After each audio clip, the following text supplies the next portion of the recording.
ऐसे बोलवलं तुम्ही? हो वीणा ते एक काम करा, सासूबाईंना म्हणावं काही काम नसेल तर जरा इकडेच या, मला बोलायचंय. बरं.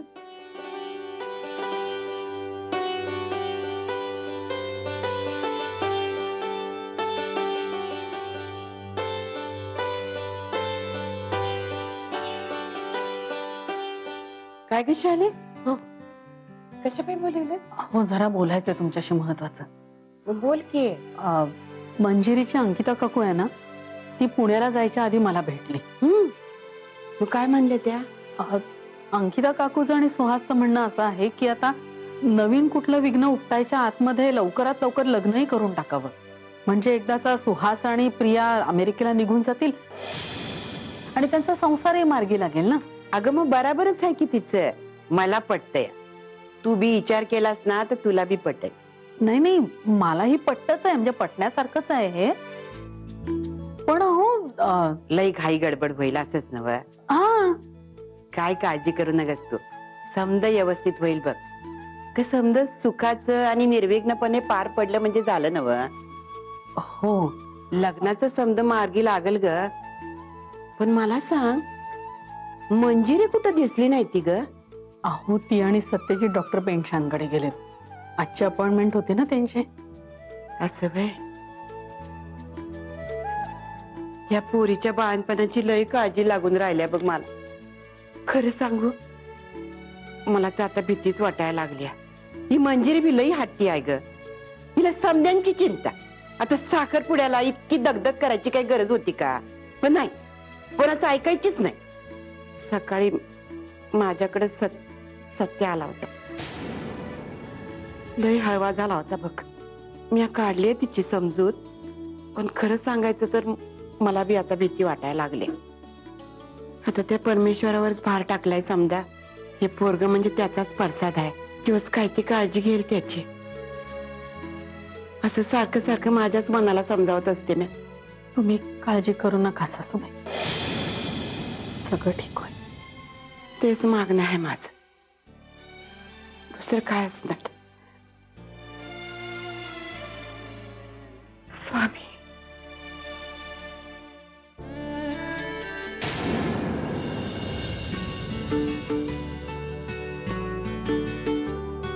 अहो मी ठेवते ना. मंजिरी, डॉक्टरांनी काय सांगितलं तू ऐकलंस? जर खरंच ऐकलं असेल तर मला रिपीट करायची गरज नाही. ऐकलंय मी. मग नुसतं ऐकून फायदा नाही, ते आचरणात आणायला हवं. बसा. मंजिरी आता हात जोडतो तुझ्या पुढे मी, प्लीज आता आणखीन रिस्क नको. काळजी घे. अहो हो मी काळजी घेईन स्वतःची, खरंच घेईन. नक्की? अगदी नक्की. चल येतो. अहो मगाशी डॉक्टरने तुम्हाला आतमध्ये बोलावून घेतलं होतं. काय झालं, काय म्हणाले? काही प्रॉब्लेम तर नाहीये ना? नाही म्हणजे असं वेगळं असं काहीच नाही. एवढंच म्हणाल्या की आता 3rd ट्रायमेस्टर सुरू झाले तर तुम्ही जास्त काळजी घ्या, बाकी काही नाही. तुम्ही अगदी अगदी खरं सांगताय ना? मी खोटं का बोलेन मंजिरी? चल येतो. मी त्या नयना जाधवांकडे जातोय आज. का? कशासाठी? अगं आपण त्यांना कमिट केलं होतं की आशिषच्या ट्रीटमेंटचा सगळा खर्च आपण करू, पण या साखरपुड्याच्या गडबडीत मला जातच नाही आलं. आज त्यांचा पहिला चेक नेऊन देतो त्यांना. ठीक आहे, पण लवकर या घरी. या.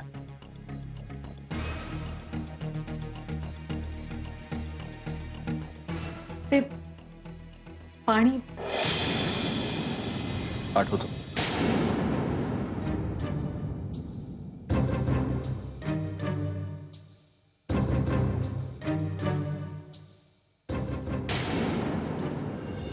त्याला वाटलं त्यांनी जे मंजुषा नावाचं ब्रह्मास्त्र पाठवलं होतं ना आपल्या घरी, त्यामुळे मी देशोधडीला लागले. आणि आता सध्याचे माझे हालावाल विचारण्यासाठी त्यांनी मला फोन केला होता. तू काय सांगितलंस मग? काय सांगणार? त्याच्यासमोर रडले, गयावया केली, त्याला असं भासवलं की सत्यजितनी मला घरातून बाहेर काढलंय आणि आता मला कोणीच वाली नाही. राहू दे, आता काही दिवस तरी त्याला ह्याच भ्रमात राहू दे. ए बाई, पण तुला जर त्यांनी फोन केला किंवा त्याची माणसं भेटली तर तू सुद्धा हेच सांग. मला कशाला फोन करेल तो? माझा काय संबंध या सगळ्याशी? ए बाई, तू मला ह्याच्यातनं लांब ठेवा, माझा काही संबंध नाही या सगळ्या गोष्टींची. असं काय करतेस? क्रॉस चेक करायला जर त्यांनी तुला फोन केला किंवा घराबाहेर गाठलं, तो असं काही करू शकतो अगं. हा माझा फोन, हा आत्तापासनं स्विच ऑफ आहे. हा, आणि मी या घरातनं आयुष्यात बाहेर पडणार नाही आता कधी. 24 तास घरातच बसून राहणार आहे. आणि प्रिया, तुला एवढं सिरियस वाटत नसेल हे, मला भयंकर भीती वाटते. तुझं नशीब बलवत्तर आहे, पण माझं नशीब कायम पेंट खातं. माझ्या बाबतीत नक्की काहीतरी वाईट होऊ शकतं. त्यामुळे please please, I beg of you, मला ह्याच्यातनं बाहेर ठेव please.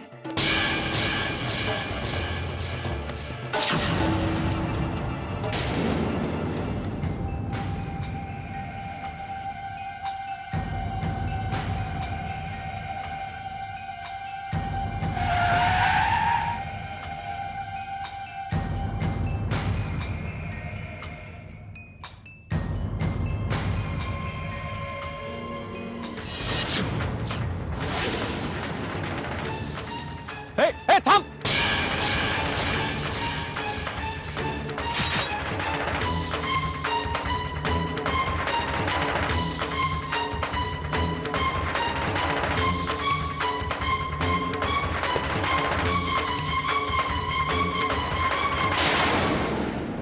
Miss Jadhav.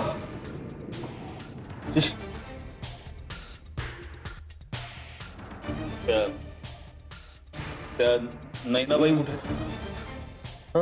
Miss Jadhav. Ashish, मला मारू नका. नैनाबाई नाही, तुला मंजिरी, मंजिरी.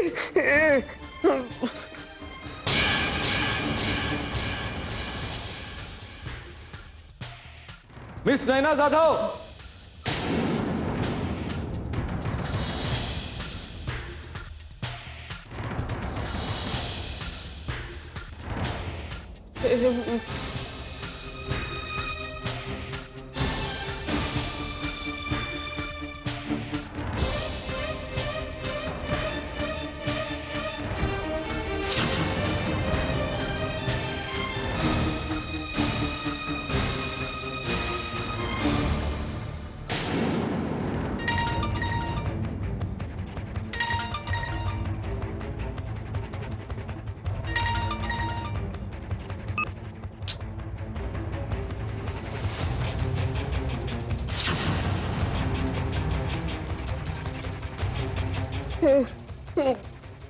आशिष, ऐक ऐक ऐक ऐक. मला मारू नका. मी तुला काहीही करणार नाही. मला मारू नका. नाही, म्हणजे ऐक, हे बघ, इथे तुझ्या जीवाला धोका आहे. तू माझ्या बरोबर चल. नाही, नको. चल चल चल चल चल नाही. चल, तुला काही नाही होणार. आशिष, ऐक, हे घर, चल चल. इथे तुझ्या जीवाला धोका आहे. हा? माझ्या बरोबर चल, तुला काही होणार नाही. चल चल मंजिरी. चल चल, सावकार.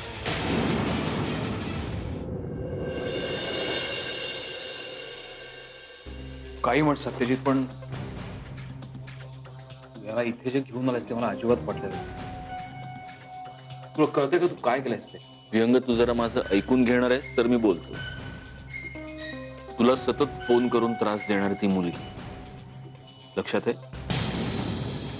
हा, मी जेव्हा त्या नैना जाधवच्या घराबाहेर पोहोचलो तेव्हा ती मुलगी मला तिथे संशयास्पदरित्या घुटमळताना दिसली. मी तिला हटकलं, ती पळून गेली. व्यंग, मला हे सगळं खूप फिशी आणि खूप रिस्की वाटतंय. बरं, त्यानंतर आज जाऊन बघितलं तर हा एकटा. त्या नैना जाधवचा कुठे पत्ता नाही. तिला मी फोन करतोय, पहिल्यांदा तिची रिंग वाजली, नंतर फोन स्विच ऑफ झाला. या सगळ्याचा काय अर्थ लावायचा आपण? आता ती नैना जाधव आहे नाही, तिचं काय या लोकांनी केलं काहीच कळायला मारलं. व्यंग, माझा असा दाट संशय आहे की हा दादाचा गेम आहे. आजपर्यंत त्याने माझ्यावर अनेक वार केले, ते सगळे फोल ठरले. आता याचा खून करून याच्या खुनाच्या आरोपाखाली मला अडकवण्याचा हा दादाचा गेम आहे.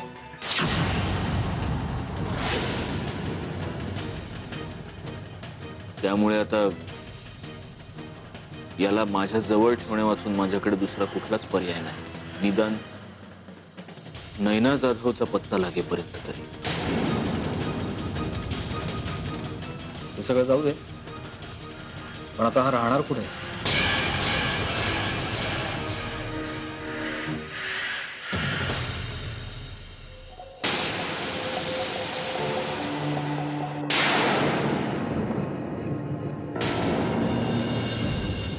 हो संखे, साहेब कुठे आहेत? हाय, कशाला हवेत साहेब? फालतू प्रश्न विचारू नका. जेवढं विचारलंय ना तेवढंच सांगा. नाही साहेब, साहेब बाई साहेबांसोबत काश्मीरला गेले. कळालं? निघा आता. तोंड सांभाळून बोला, कळलं? तिथे काहीतरी संकट कोसळलंय ना, म्हणून मी इकडे आले. हो बाई, काय पैसे बिसे हवे असतील ना तर मिळणार नाही. कळालं? मला पैसे नकोय. तो सत्यजित मुधोळकर आला होता घरी, आशिषला घेऊन गेलाय बरोबर. खड्ड्यात गेला तो आशिष, तुम्ही आणि तो मुधोळकर. त्या मुधोळकराचं काय करायचंय ना ते साहेबांनी केलंय. कळालं? जरा काय झालं ना की बाई बोंबलत आलेली. आता गपचूप जाताय की वॉचमनला बोलून हाकून लावतो मला? तर निघायचं. हो जाते. हा फक्त साहेबांना येऊ दे, मग बघते तुमच्याकडे. अरे जा. हे बरं चांगलं सांगितलं तुम्ही. नाही, मी आता घरच्यांशी बोलते, सासूबाईंशी बोलते, मग आपण ठरवून टाकूया दिवस. हो हो, ठेवू फोन. कोणाचा फोन होता मावशी? अगं मीच केला होता. दामले गुरुजींना.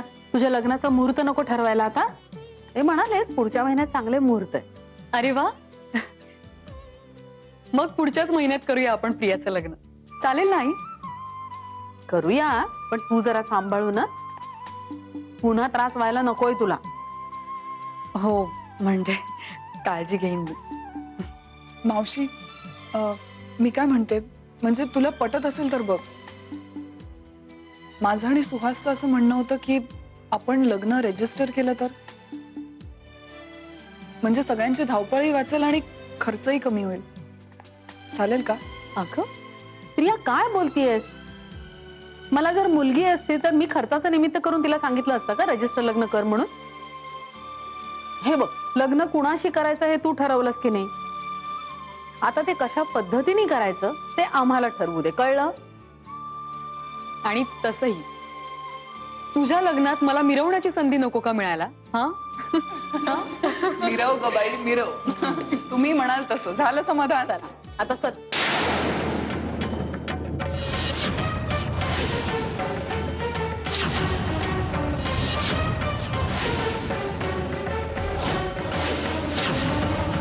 सध्या हा मुलगा. आई प्लीज आता प्रश्न विचारू नकोस. तुझ्या सगळ्या प्रश्नांची उत्तरं मी देईन तुला. प्रिया, याला जर आत घेऊन जा. हो.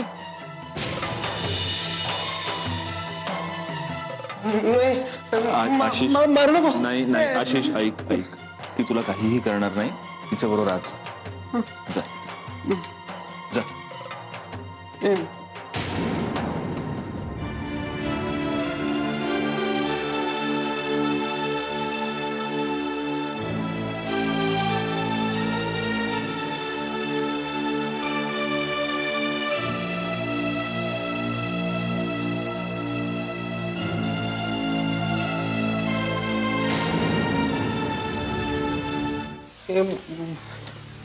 मंजिरी,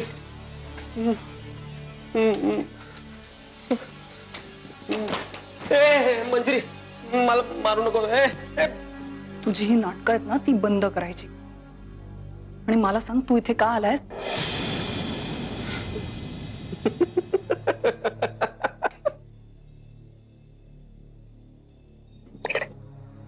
काय आहे? इकडे ना. काय मोठ्याने बोलू का? मी वेडा आहे ना, वेडा वेडा. आणि याच वेड्याने स्वतःला शाणा समजणाऱ्या त्या सत्यजित मुधोळकरला सुद्धा कसा गुंडाळून ठेवला बघितलं नाही ना.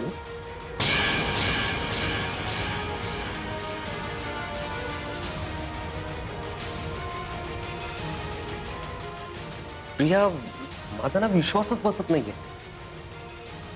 मी सत्यजित आणि मंजिरीच्या बेडवर बसलोय. मी त्यांच्या बेडवर झोपलोय.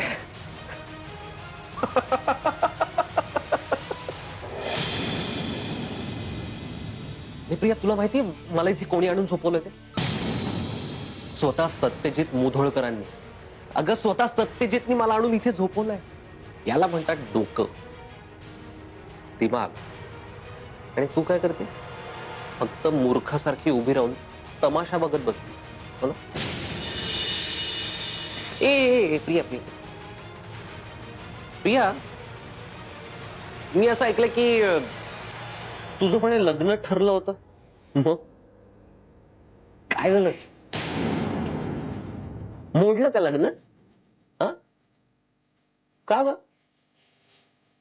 अच्छा अच्छा अच्छा, तुझ्यात काहीतरी खोट निघाली असेल, हो ना? नक्कीच कॅरेक्टरचा लोचा असेल तुझ्या. नाही नाही, मी समजू शकतो. I can understand.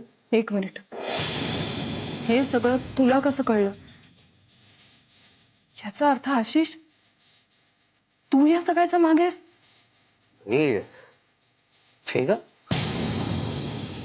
आपला काय संबंध? आशिष, आता एक गोष्ट कान उघडून ऐकायची. जर पूर्वीसारखा शहाणपणा करायचा प्रयत्न केलास ना, तर मी सत्यजितला सगळं खरं खरं सांगेन. त्याला हेही सांगेन की तू ठणठणीत बरा आहे, आणि हेही सांगेन की इतके दिवस तू वेडेपणाचं नाटक करत होतास. अरे बापरे प्रिया, मी घाबरलो गो खूप. एक मिनिट, उघडू उघडू उघडतो ना. सत्यजित बाहेरच बसलाय. चल, सांग. आशिष, बास.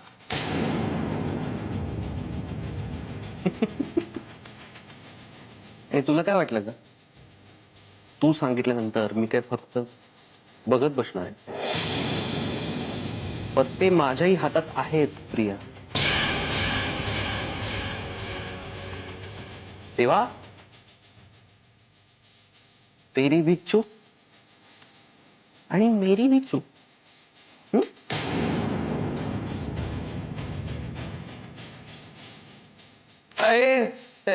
मंजिरी, मंजिरी, मारू नको.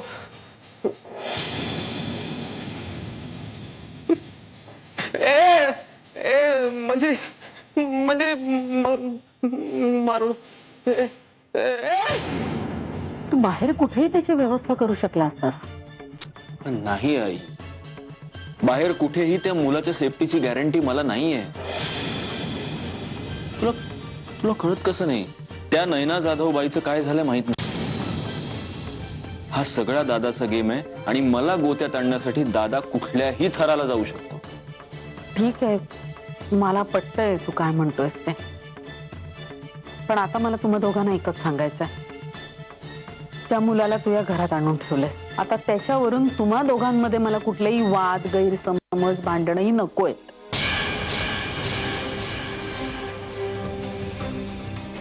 आई, आम्हा दोघांमध्ये जर कुठल्याही प्रकारचे गैरसमज असते तर तो मुलगा आपल्या घरात आलाच नसता.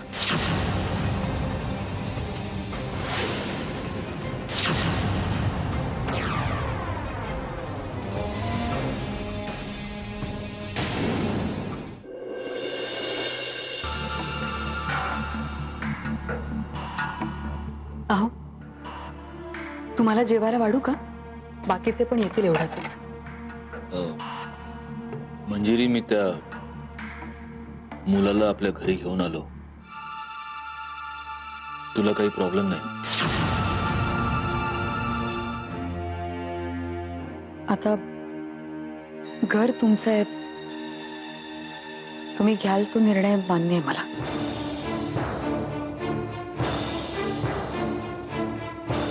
त्याचं ताट त्याला खोलीतच नेऊन दे. मी